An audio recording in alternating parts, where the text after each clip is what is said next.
नमस्कार दोस्तों, RP Singh study centre में आपका स्वागत है। जी हाँ दोस्तों, कैसे हैं? आशा करते हैं स्वस्थ होंगे और घर पर मन लगा के पढ़ रहे होंगे। फिलहाल हम लोग आज विज्ञान पढ़ेंगे। विज्ञान के अंतर्गत मेरा जो टॉपिक चल रहा है वह है विद्युत धारा। विद्युत धारा भाग 1 पढ़ा चुके थे, आज पढ़ाएंगे विद्युत धारा भाग 2। तो ज़्यादा समय नहीं लेते हुए चलते अपने सिलेबस की तरफ।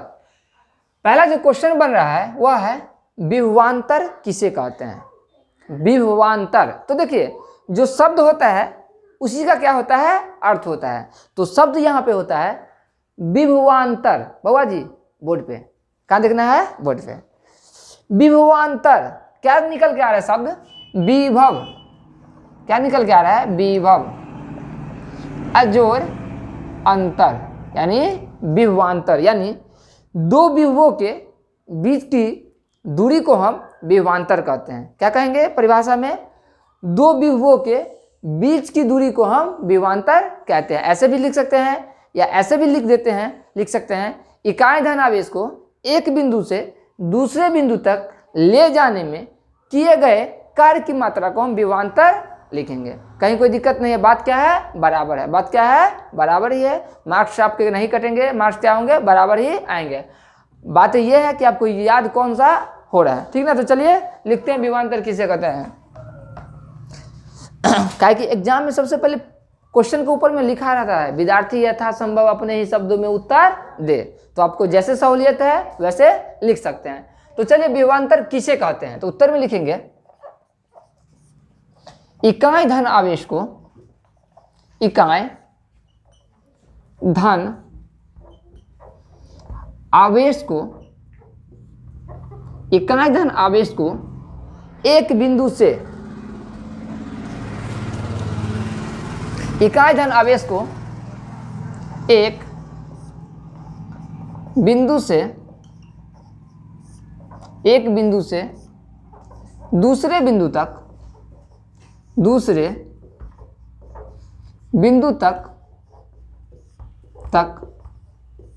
ले जाने में, ले जाने में किए गए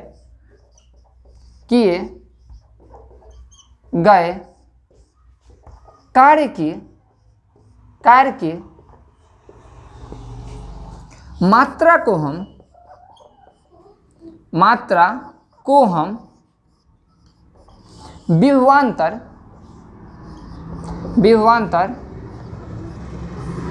कहते हैं। विभवांतर कहते हैं। देखिए ये हो गया, एक परिभाषा दे दिए। या मिस अथवा मिस होता है दोनों में से कोई एक।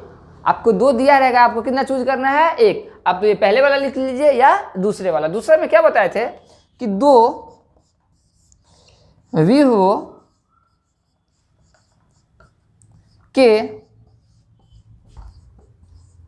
बीच के अंतर को हम, दो विभवों के बीच के अंतर को हम विभवांतर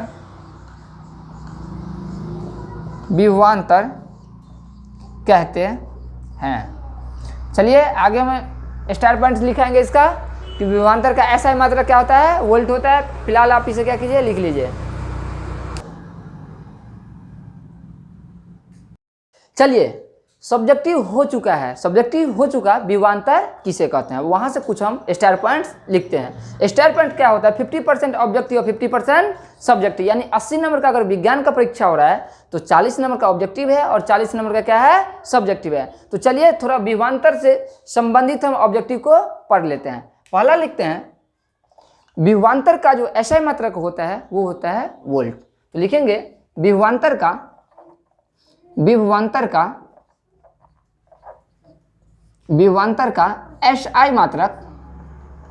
SI मात्रक वोल्ट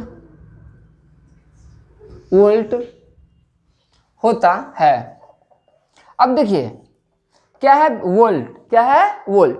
तो वोल्ट को हम V से निरूपित करते हैं। किससे बाबा जी, किससे, V से। तो लिखेंगे वोल्ट को हम V से निरूपित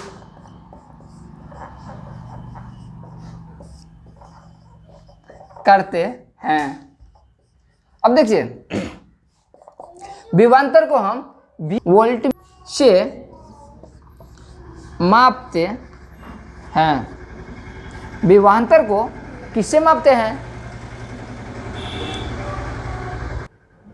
विभवांतर को हम वोल्ट मीटर से मापते हैं। सुनिए, यहाँ पे थोड़ा एक बात ध्यान रखिएगा। देखिए, विद्युत धारा जो होता है ना, उसे हम एमीटर से मापते हैं। विद्युत धारा को किससे मापते हैं? एमीटर से।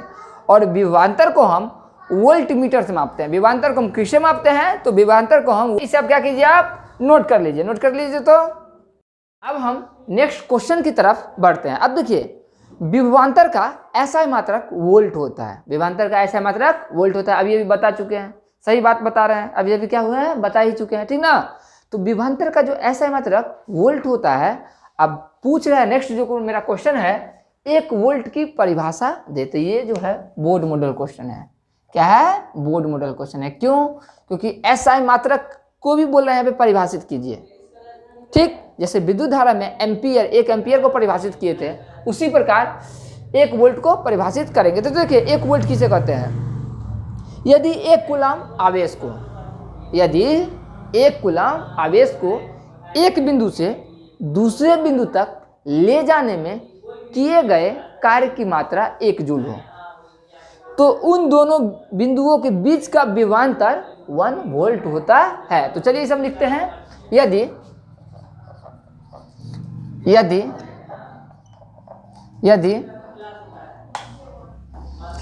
कूलम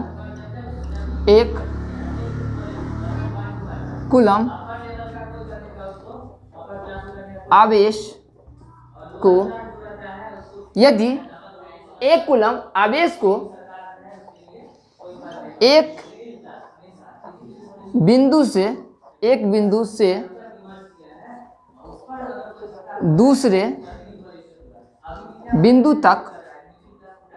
दूसरे बिंदु तक ले जाने में किए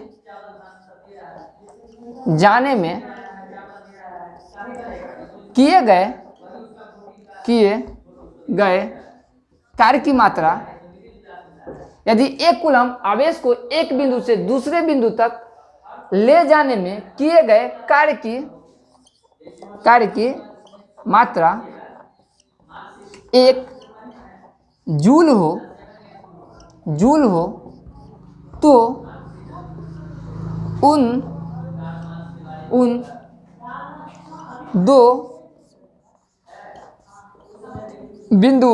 उन दो बिंदुओं के बीच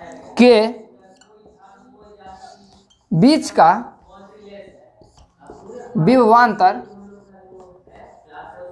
विभवांतर यदि 1 कूलम आवेश को एक बिंदु से दूसरे बिंदु तक ले जाने में किए गए कार्य की मात्रा 1 जूल हो, तो उन दो बिंदुओं के बीच का विभवांतर 1 वोल्ट होता है। 1 वोल्ट होता है। कोई दिक्कत नहीं। अब देखिए, लिखेंगे 1 वोल्ट बराबर 1 जूल बट्टे 1 कूलम। देखिए, इसे क्या कीजिए आप लोग। अब देखिए, अब तो फरवरी में मैट्रिक का क्या है, एग्जाम है, 10th का क्या है, एग्जाम है। तो आप लोग रिवीजन कीजिए। रिवीजन कब तक किया जाता है? तो देखिए, जितना अच्छा रिवीजन रहेगा ना, उतना अच्छा डिवीजन आएगा। जब तक आपको आ नहीं जाए तब तक क्या कीजिए, रिवीजन कीजिए। जितना अच्छा रिवीजन कीजिएगा उतना अच्छा क्या आएगा, आपको मार्क्स आएगा। तो रिवीजन तब तक करना है जब तक कि आपको आने जाए। समझ गया? अभी सब काम को छोड़ छाड़ करके आप क्या कीजिए, पूरा का पूरा पढ़ाई की तरफ ध्यान लगा दीजिए। ठीक है? तो इसे आप क्या कीजिए, फिलहाल लिख लीजिए। चलिए, अब जो नेक्स्ट क्वेश्चन है वह कह रहा है, जो एमीटर किसे कहते हैं? एमीटर किसे कहते हैं? देखिए, एमीटर क्या होता है? यह एक विद्युतीय यंत्र है। यह क्या है? विद्युतीय यंत्र है जो कि विद्युत परिपथ में उपस्थित विद्युत धारा को मापती है। एमीटर किसको मापती है? स्टार पॉइंट में लिखा चुके थे भाग 1 में। एमीटर किसको मापती है? तो विद्युत धारा को मापते हैं। तो ऐसे तो नहीं लिख देंगे, पूछेगा एमीटर किस जगह, लिख देंगे विद्युत धारा को मापती है, गलत बात। एमीटर ऐसे लिखेगा, देखिए 2 मार्क्स का क्वेश्चन आता है। जब ऐसा क्वेश्चन पूछा जाएगा तो 2 मार्क्स का क्वेश्चन होगा। एमीटर किसे कहते हैं? तो लिखेंगे एमीटर ऐसा विद्युतीय यंत्र है जो किसी विद्युत परिपथ में उपस्थित विद्युत धारा को मापती है। तो चलिए ये सब लिखते हैं। ऐसा विद्युतीय यंत्र जो किसी विद्युत परिपथ में उपस्थित ऐसा विद्युतीय यंत्र जो किसी विद्युत परिपथ में उपस्थित विद्युत धारा को मापती है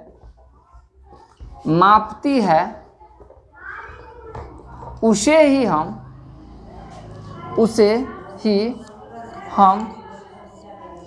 एमीटर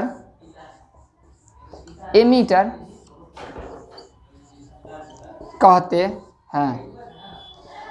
उसे ही हम एमीटर कहते हैं। तो चलिए अब इसे क्या कीजिए, आप नोट कर लीजिए। सुनिए ना, ये भी जो क्वेश्चन है ना, ये भी क्या है? बोर्ड मॉडल क्वेश्चन है। तो इसे आप क्या कीजिए, याद भी कर लीजिए, बार बार कर लीजिए, रिवीजन जरूर कीजिए। रिवीजन कब तक करना है? जब तक आपको बिना देखे